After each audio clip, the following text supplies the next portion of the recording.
Hi everyone, I'm Miss McAloon. I'm a 5th grade teacher at Inskip Elementary, and I'm so glad that you've decided to join me today for our Activity 1 of KCS at Home Summer Edition.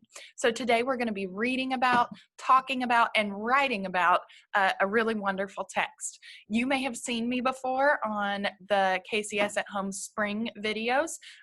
If you have, this is going to follow a similar pattern, but if you haven't, it's okay because we are starting something brand new today that I think you're really going to like. Any resources and handouts to accompany this lesson can be found on the Student Resource tab on the Knox County Schools website at knoxschools.org. All right, I'm going to go through a couple ways to make your viewing experience a little easier and more productive. So one option is to turn on closed captions if possible. That way you can read along as I'm speaking.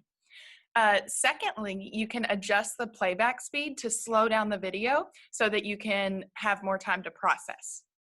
Another great option is to use the pause feature when possible. So that way you can cut the video into shorter clips. You can repeat those clips if possible, or if you need to pause, take time to read or to process the things we're learning. Finally, if you have the option, ask somebody in your house, whether it's a relative of any kind, like a sibling, maybe a parent, to watch the video with you. That way, when you do stop and pause, you have someone to talk to about what you're learning. All right, now we're going to get into our lesson. So all of the activities this summer for 5th grade are going to be about adventurers. I want to talk about that word for a moment. To venture means to go out, try something new, often sometimes even in the face of danger. And ad is a prefix that means to or toward. So adventure is literally going to or toward something new, possibly something dangerous. And anytime we add ER, well, in this case, when we add ER as a suffix, means a person who does. So our essential question for all of these activities is who goes seeking adventure and why? For today, we are going to be reading about adventurers in the ocean. So our learning target is to read closely to explain the process of recovering shipwrecks. We will know we are successful if by the end of this lesson, we are able to make a reasonable estimate, and we'll talk about what that estimate is specifically when we get there. We are able to explain how shipwrecks are recovered, and our text today does a really great job of explaining the different tools that are used to recover items from shipwrecks. And we want to use multiple pieces of text evidence from our text to help us explain. Finally, we always want to attend to conventions. So that just means everything we know about capitalization, punctuation, and our grade level spelling, that we're using that in our writing today. All right, so let's talk a little bit about adventures on the ocean. Think to yourself, what challenges might ocean adventurers face? One thing that immediately strikes me is that if you're adventuring on the ocean, you're going to have to make sure that you're protected from water and that all of your equipment and supplies are similarly protected from water. The title of our text today is Technology and Treasure. And the word technology, so the root tech means a skill, an art, or a craft, ology being the study of. So we think of technology as like computers, phones, but it really just means any tool or invention that helps us to study and accomplish a skill. In this case, the skill is being able to meet the challenges of the ocean in order to find treasure.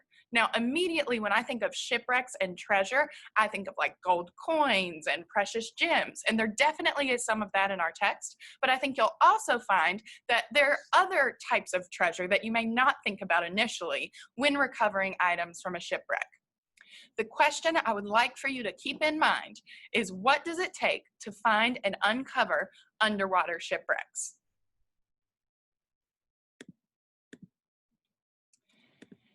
To help us with our lesson, I want us to think briefly about prefixes and suffixes. So I know that if I know the meaning of common prefixes and suffixes, then it can help me make meaning of unfamiliar words. We have a lot of technical vocabulary that we're going to be exposed to today, and being familiar with these prefixes and suffixes is really going to help us. So if you all were in my classroom with me, you would be able to see my morphology wall and reference that. Since you don't have your morphology wall at home, you might take a minute to look over these morphemes or maybe even pause the video and write them down.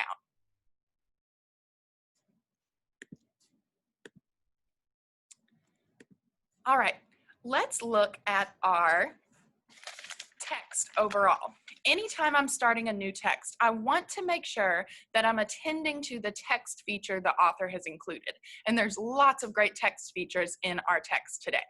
So the first thing I notice right under treasure is that we have a picture of the gold coins and maybe some silver coins, exactly what I would initially think of when I hear treasure and shipwrecks, right?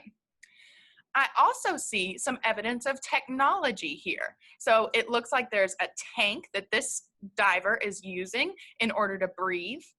I also see another diver using a tool. It looks definitely specialized. Maybe it's some kind of lamp to help with visibility underwater. Another thing that I want to bring your attention to about this text is that after the introduction, the author has divided the text using these great headings. So anytime I have a heading for a section, it's going to help me improve my comprehension, because if I understand what the author is going to be talking about in a section, then I have a better chance of understanding the details involved. So we're definitely going to be using these headings to help us navigate this text today. All right, so we're ready to begin reading. I'm going to begin by reading the first paragraph with you. I would love for you to read along with me. And our purpose here is really understanding what makes hunting for shipwrecks challenging. Historians estimate that about 3 million shipwrecks lie on the ocean floor. Wow, 3 million, can you imagine? Many contain gold, silver, or precious gems. Why not grab a snorkel and fins, take a few diving lessons, and head into the ocean to find a treasure? Sounds like a good idea to me. Unfortunately, it's not that simple.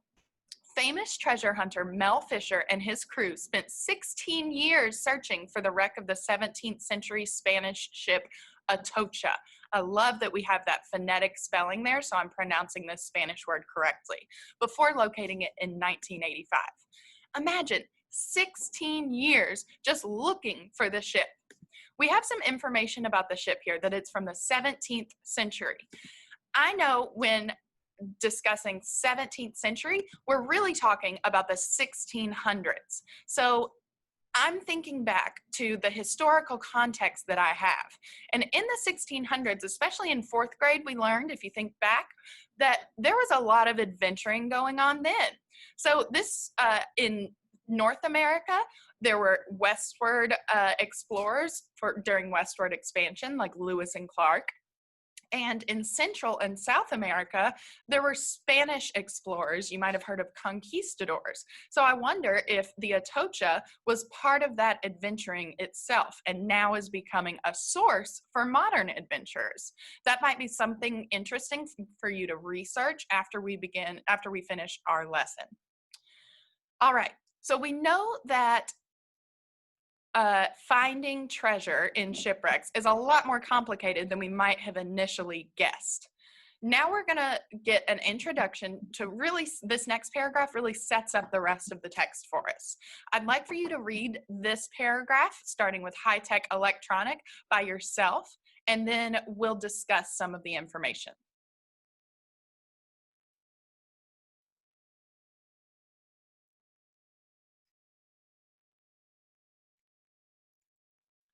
All right, so we learned that there were over 100,000 silver coins found in the Atocha. So definitely there is treasure to be found.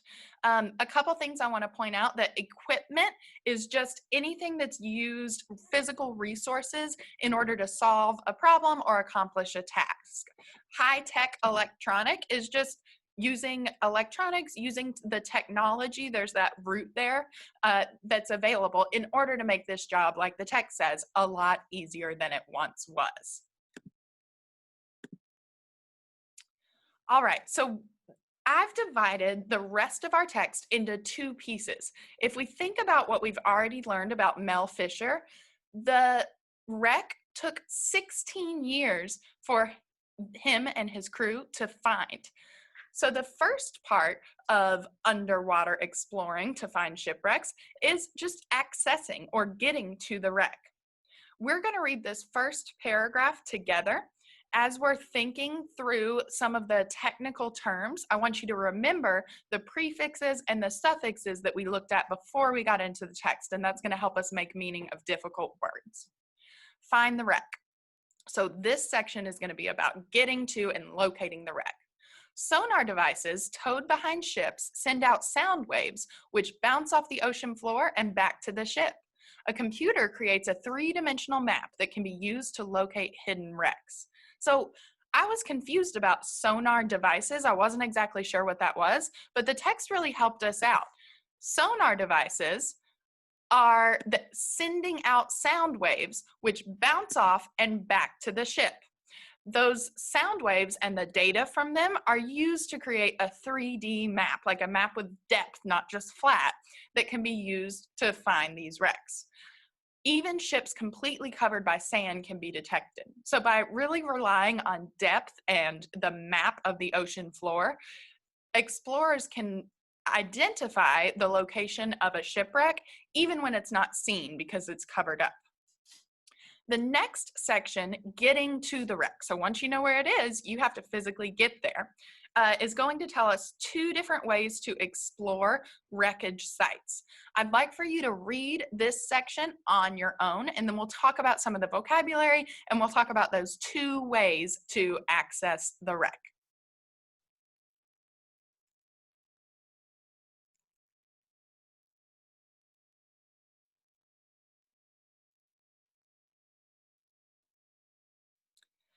Okay, so I didn't know that SCUBA is an acronym.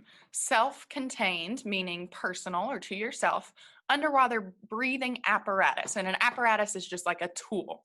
So in shallow water, divers are able to access the wreck themselves just by using scuba and protective equipment, as well as the text talks about a mixture of gases and some safety equipment.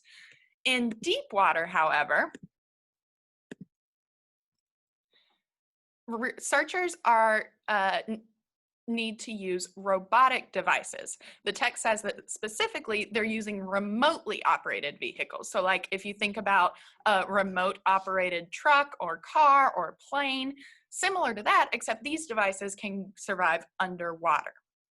All right, we're going to read the next paragraph together. So we know how divers are able to get to the wreck. We know how the divers found the wreck in the first place. And now we're going to talk about two different ways to uncover items at the shipwreck, and one way to even retrieve or get the items. Sand shifts with ocean currents, so divers may use submersible detectors to locate metals below the ocean floor. Sub is a prefix that means under. Merse just means to plunge, and we looked at able, meaning able to. So a detector that's submersible is a detector that's able to be plunged underwater. And what does it detect or find? Metals, right? So the first way that divers are able to access items in the shipwreck is just by using detectors. The second is other devices similar to leaf blowers move sand and sediment away from objects. So another way to identify devices is by moving debris that might be obstructing the view or covering it up. Finally, remember I said there's one way discussed in this paragraph that allows explorers to actually retrieve the items. Reversing the flow of air can vacuum small items directly up to the recovery ship. So in this case, the divers or explorers are actually sucking up the item itself and getting it on their ship. Now, this was a little confusing because we're really talking about two ships here. There's the ship that has wrecked, the Atocha in the case of Mel Fisher, and then there's the recovery ship.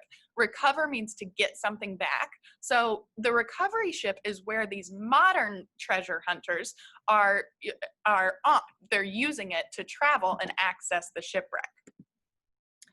All right, so the next part, after that 16-year search in Mel Fisher's case, once the wreck has been found, there are lots of different ways that explorers can use to access the items and to actually get them onto their recovery ship so that they can be studied, so that they can be displayed later on.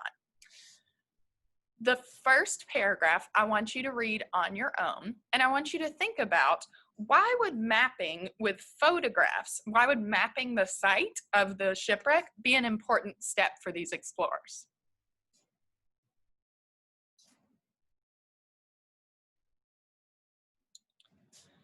Okay, so there's definitely some time and expense involved here. The divers are using high definition cameras and taking thousands of photographs. Why do you think this might be an important step? So lots of possibilities, but one thing I thought of was that in order to, if I were going to explore a wreck, especially a wreck that had been covered since the 17th century for 400 years, I would want to know exactly what the wreck layout looked like so I could plan which parts of the wreck I wanted to explore and when. The next section, Recover Objects, tells us about ways that these explorers are excavating items. And excavate just means to take out, to uncover items, and then to recover them, to take them. So as we're reading, we're going to talk through three different ways. Recover objects. Crews on recovery ships lower baskets to bring up small objects. So the first way is using baskets to just lift up objects that can be lifted. Cranes or robotic arms move larger items. That's our second way. If you think about a crane, like on a construction site, it's able to lift and pick up things that a person couldn't lift on their own. The water dredge is another useful excavation tool. So this is our third here. I have heard of dredging. Sometimes on beaches, dredges are used to combat erosion, to pull sand out of the ocean to protect the beaches. This is a different kind of dredge. It's a water dredge. With a long tube, it functions much like an underwater vacuum cleaner. So this is our third item, and it reminds me of when we were reading about accessing the wreck. A vacuum cleaner was used, or a vacuum cleaner type object, to actually pick up an item. So this is very similar. Now, we've now read about lots of different tools and equipment that is used by these treasure hunters, these modern treasure hunters. And I wonder why we have so many different types of equipment. Why do you think multiple types of equipment is needed to recover items from a shipwreck? Lots of possibilities. I hope you had a chance to talk them out or to think them out.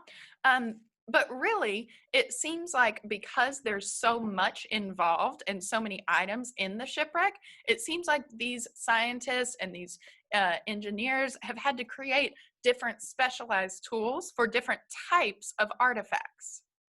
All right, so once the artifacts have been recovered, experts need to work to conserve or to save and preserve them so that they can be displayed, so that they can be used to further educate others. I want you all to read about how these objects are conserved, and I want you to think about, again, why are these different tools needed?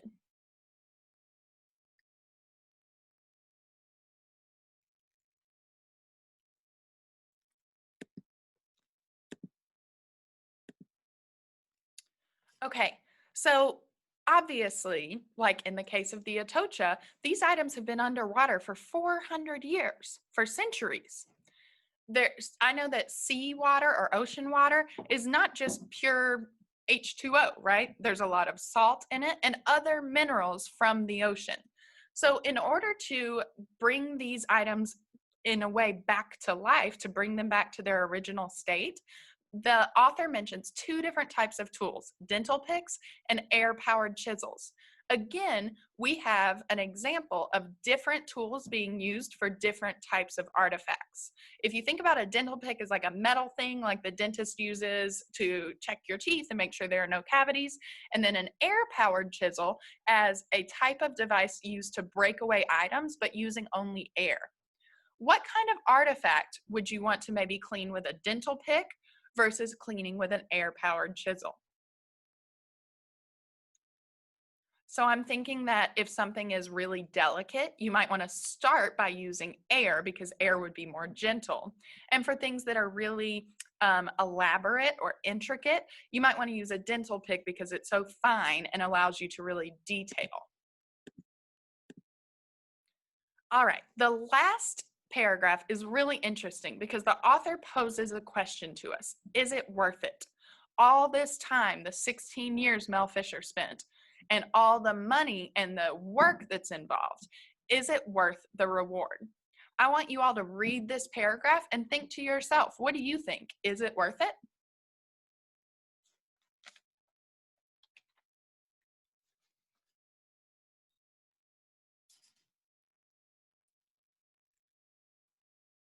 So I like this paragraph a lot because we know that there's actual physical treasure involved that was uncovered, especially in the case of the Atocha. $58 million was spent, but 100,000 coins were recovered. These are ancient and presumably valuable coins, right?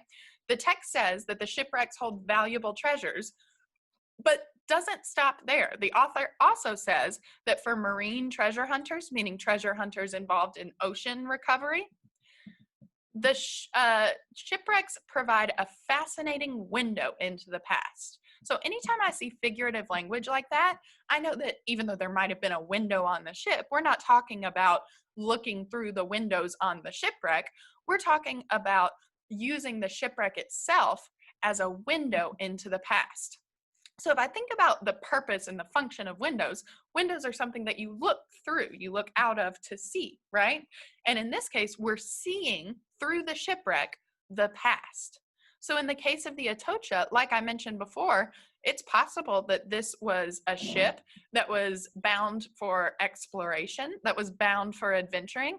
And what are the things that we could possibly learn about the people, the crew on that ship, on that 17th century ship?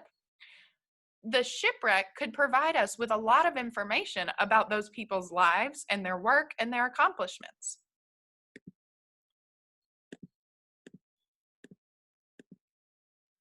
All right, so let's recap here and think about our learning target as well as our success criteria. We have accomplished our learning target because we have read closely, and now we should be able to explain how shipwrecks are recovered. Look at your success criteria, and then we'll talk about our quick write, where you'll be able to show off and prove that you were successful with this lesson. All right, so here's your quick write. It took 16 years for Mel Fisher to find the Atocha. How long do you think it took to recover all the objects from the wreckage? Use text evidence to explain the steps that Fisher and his team would have taken. As you can see, if you can accomplish this quick write with a well-organized paragraph, then you will be able to meet all of your success criteria.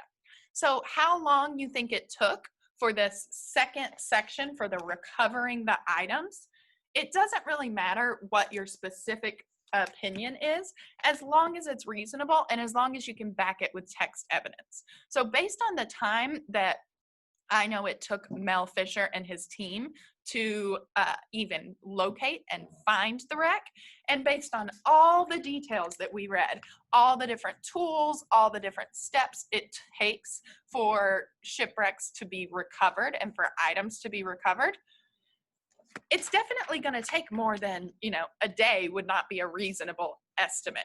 A reasonable estimate, it doesn't matter if you think, oh, it would take 16 years just as long as it took to find it, or it would take at least 2 years, or it doesn't matter exactly what your time is, as long as you're supporting, well, the time, as long as you're supporting by explaining what steps would be taken by Fisher and his team.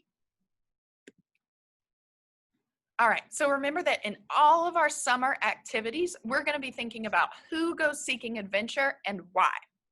Our learning target today we just talked about. One way you can accomplish it is with your quick write. Another extension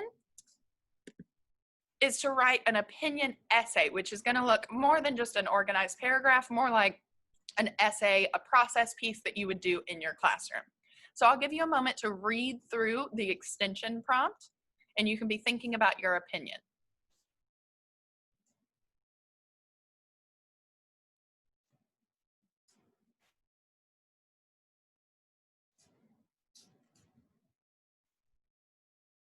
All right, so I like this extension because it comes directly from the author's conclusion here. You should decide based on all that we've learned about, do you think that it's worth it? Do you think that this is something that you would be interested in maybe doing one day? Or do you think that it's just too much work and it's not, the benefits don't outweigh the cost? Either way, again, it doesn't matter which your opinion is, as long as you provide reasons and use text evidence to support it. And there's lots of information that we've gone over in the text that you can use to create a really detailed, really developed process piece or essay. All right, you all, again, I'm so excited that you decided to join me today. I hope you enjoyed the text that we read, and I hope that you'll come back next week so that we can learn more about adventurers. Have a great day, stay safe, stay healthy. Bye.